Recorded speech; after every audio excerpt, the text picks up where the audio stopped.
A aposta continua. Olá, espero que você esteja bem.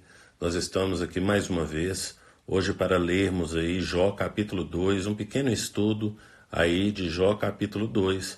Mas antes, quero incitar você a participar então dos nossos estudos e aí você vai perceber aí na descrição desse vídeo aqui no YouTube ou então nas nossas redes sociais, no Instagram, você consegue acompanhar também a nossa programação da semana.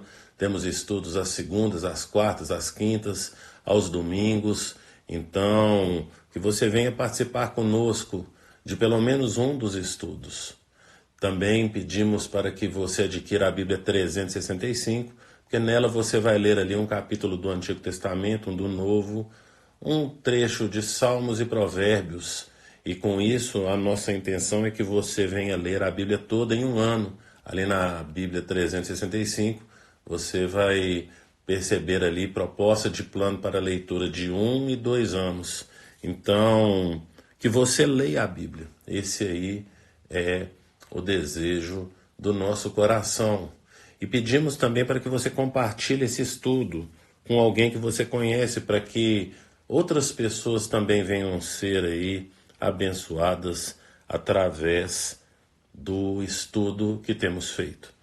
Então, dito esses pedidos, essas recomendações, quero ler com vocês hoje Jó capítulo 2, a partir do versículo 3, um pedacinho ali do versículo 3, 4 e 5, e a Bíblia que eu tenho feito os estudos aqui é a Thomas Nelson. Então, talvez algumas das coisas que eu fale aqui você pode encontrar também ali no comentário dessa Bíblia.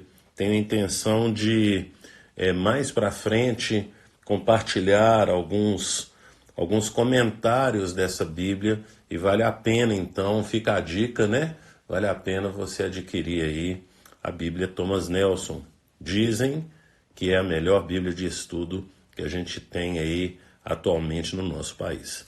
Então, Jó capítulo 2 diz assim a partir do versículo 3: Disse então o Senhor a Satanás: Reparou em meu servo Jó? Não há ninguém na terra como ele, irrepreensível, íntegro, homem que teme a Deus e evita o mal. Ele se mantém íntegro, apesar de você me haver instigado contra ele para arruiná-lo sem motivo. Pele por pele, respondeu Satanás. Um homem dará tudo o que tem por sua vida. Estenda a tua mão e fere a sua carne e os seus ossos, e com certeza ele te amaldiçoará na face. Então, eu continuo aqui utilizando o livro O Caminho do Coração, do pastor e teólogo Ricardo Barbosa de Souza, e nesse texto que eu vou ler hoje, que é Jó, Paradigma da Espiritualidade Cristã, é o nome do capítulo que eu estou lendo, ele vai falar então que, abre aspas para o que está escrito, num segundo encontro entre Satanás e Deus, este atesta mais uma vez a integridade de Jó. No entanto, Satanás insiste, desafiando Deus mais uma vez. O que havia acontecido a Jó, segundo Satanás, não era suficiente. Agora o inimigo pretende ir um pouco mais além. Ele acha que pela vida é possível alguém abrir mão dos seus bens e entes queridos e ainda assim continuar temendo a Deus. Ele tinha algo muito mais valioso que seus bens e família para negociar com Deus, sua vida e saúde. Satanás propõe tocar-lhe a carne e nos ossos. Ele ainda tinha a saúde como um grande trunfo dentro da manga. Era preciso deixá-lo sem nada, sem nenhuma recompensa ou estímulo, que o levasse interesseiramente a buscar a Deus. Então a proposta agora é de Satanás é que pela sua vida, Jó então abriria mão desse relacionamento com Deus, integridade, e iria então, poderia vir a amaldiçoar Deus. Esse aí era o intuito de Satanás. Então, primeiro ele tirou ali os bens e os filhos, e agora ele vai tocar ali na sua saúde. E o desejo do meu coração é que você esteja sempre lendo e relendo aí o capítulo, para que você possa entender aí essa mensagem. Então, no capítulo de ontem, na aposta, a primeira aposta feita, a intenção era ver qual que era o motivo pelo qual Jó servia então ali a Deus, se relacionava com Deus. Então, primeiro ele tinha de tudo e Deus o abençoava de todas as formas. Agora, ele ficou então aí, perdeu os bens, não é assim? Perdeu os filhos também significavam naquela época, né? Uma garantia na velhice, porque naquela época de Jó, e alguns dizem que Jó, no final de sua vida, era contemporâneo, era provavelmente contemporâneo ali, mais tardar, né, de Abraão. Então, Jó ali no final da sua caminhada, Abraão no início da dele. Então, datam ali Jó de cerca de 2000, entre 2000 e 2200 antes de Cristo. Então, a garantia que eles tinham no final da vida dele, de como eles iriam se alimentar, como que eles seriam cuidados, eram através dos filhos. Então, os filhos ali era uma representação hoje da nossa previdência, né?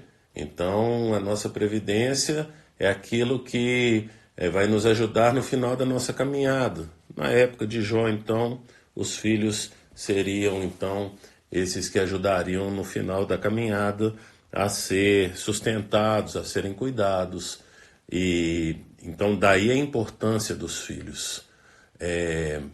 Agora, Satanás, então, fala a respeito da vida, não é assim? Qual que é o bem maior? O bem maior não é a vida? Qual que é o nosso bem maior? O nosso bem maior é a nossa vida. E, às vezes, por causa da nossa vida, a gente abre mão, então, da nossa integridade. Por causa da nossa vida, a gente abre mão do nosso relacionamento com Deus. Quando olhamos, então, para os nossos irmãos que são perseguidos em alguns lugares aí do mundo, onde a religião cristã ela é perseguida, então, quando os torturadores chegam até os nossos irmãos perseguidos, eles apelam então para a vida deles, numa tortura, ou até mesmo tirando a vida deles, mas a proposta é sempre nega a Deus, e aí você vai ter sua vida. Jesus fala que aquele que perder a sua vida, salvá-la-á. Mas aquele que ganhar a sua vida, perdê-la-á. Então, se por amor a Ele nós abrirmos mão das nossas vidas, nós temos então uma vida eterna com Ele, que é isso que o nosso Senhor fala. Essa é a proposta do nosso Senhor. E Satanás, ele continuando essa aposta, ele vai falar que o homem não vai servir a Deus e abrir mão de sua vida.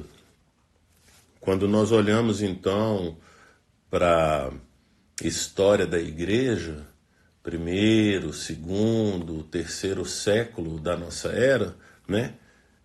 A gente percebe então que alguns irmãos abriam mão do seu relacionamento com Deus, negavam a Jesus. Vale ressaltar que a perseguição por parte do Império, né, do Império Romano, a perseguição por parte do Império Romano começou no ano 64 e terminou no ano 311. Então foi aí cerca de 250 anos de perseguição, onde houve tudo quanto é tipo de morte. E alguns dos irmãos voltavam atrás.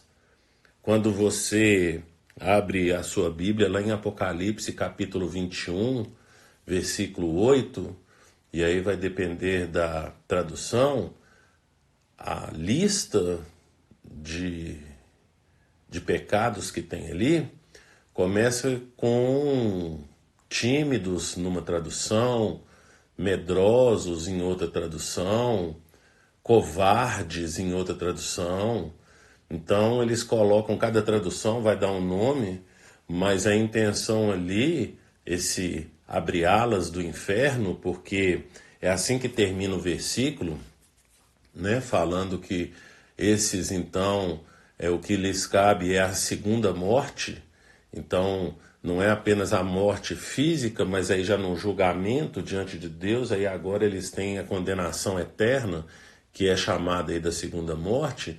Esse abre alas para o inferno, se a gente puder falar assim, são esses que abandonaram, apostataram da fé, por medo de perder a vida. Então são os medrosos, são tímidos ou covardes, então tímidos e covardes nesse sentido. Então que a gente possa entender as consequências de se negar uma, um relacionamento com Deus, uma vida com Deus, o nosso amor a Deus, a nossa fidelidade ao Senhor. E que nesse estudo de hoje você venha novamente, né? Eu coloco aí para você, então, se questionar, se examinar, como diz Paulo, citei no estudo de ontem, cito mais uma vez, 1 Coríntios 11, 28, 2 Coríntios 13, 5, Paulo fala, examine, pois, o homem a si mesmo. Então, qual que é a sua motivação para se relacionar com o Senhor? Nosso Deus está dando mais uma oportunidade de nós olharmos, buscarmos, nos analisarmos, vermos qual que é a nossa motivação, se a nossa motivação está correta, se o nosso relacionamento com Ele é motivado por algo correto, ou se a gente se relaciona com Deus por causa do medo, como eu citei aqui no estudo de ontem, ou por causa de alguma barganha com Ele, quando queremos algumas coisas, então usamos Deus como um meio e o que desejamos é o fim, né?